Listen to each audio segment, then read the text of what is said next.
All right, YouTube. Today, and people are joking about I've got a halo, and I'm just too lazy to close the curtain, I guess.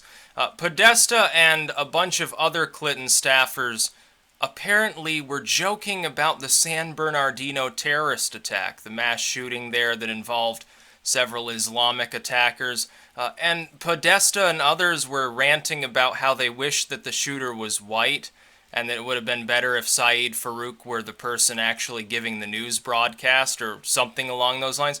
How fucking dumb can you possibly fucking be? Podesta's just a complete asshat. All of her other staffers here. This doesn't talk directly about Hillary Clinton, but how stupid does she have to be to take these kinds of morons onto her campaign, I think, is the ultimate question. Here you've got someone whose comments are clearly not race baiting, because Islam, of course, isn't a race, but certainly a little bit bigoted in a sense when you really think about it. It's funny. People at the time pointed out, oh, well, HuffPost and being liberal and all these pages, they will gloss it over. They will wonder. They will be posting stories essentially say, oh, well, remember, most mass shooters are white Christians or something like that, which is true. But, I mean, it's clearly pandering to actually, how would it have made the situation better, except from the partisan viewpoint of getting a few more votes from people? How would it have been fundamentally better for those killed or those injured if the shooter hadn't been Islamic? What's Podesta smoking? I know Hillary Clinton's not on board with legalizing marijuana, but I have to assume that Podesta disagrees with her on this because he must be smoking something really good to be talking like this, even in a private email. To think that that kind of speech is sensible, number one. Number two, is substantive. And number three, would be accepted by anybody under the sun if it came to light, which unfortunately for her campaign it has. He must be blazed at the time that he writes emails like this. It's just a further example, I guess, of how people want to talk about how the Trump campaign is divisive, it's driving a wedge between people, but most of that wedge really has come courtesy of the media. The legacy media. Not even just the left-wing media. Breitbart and The Blaze and Drudge, they do their part too. But it's largely the corporate legacy media apparatus and the newer wave media, and Drudge is, internet-based. It's largely them that are doing this.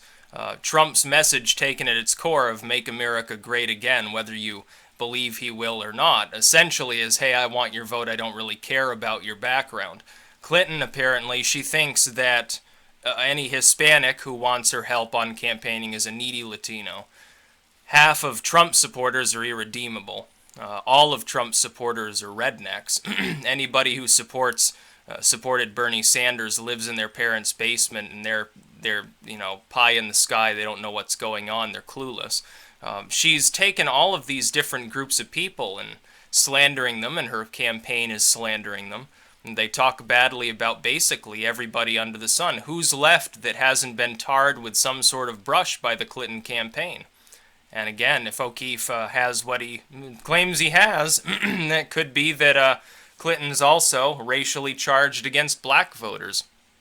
At that point, Clinton has pissed on basically the 100% of the U.S. population. I wonder if people understand this quite yet.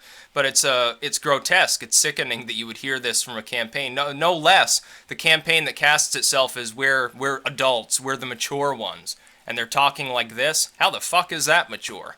I don't see it that way. I think it's rather immature to speculate, oh, it would have been so much better if the San Bernardino shooter had been a white Christian male or something like that instead of an Islamic immigrant. I'm at a loss for words, really, over how dumb this really is. Podesta, at the very least, is utterly incompetent.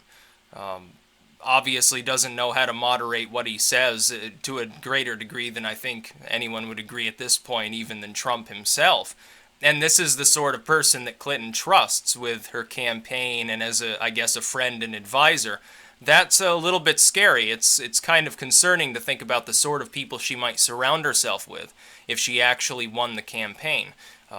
Would it be people like Podesta, people who look down upon various groups of people in a systemic manner, apparently in private, look down upon basically everybody. Look at people, put them into these little groups and categories to judge whether they're worth notice or not, or worth listening to or not.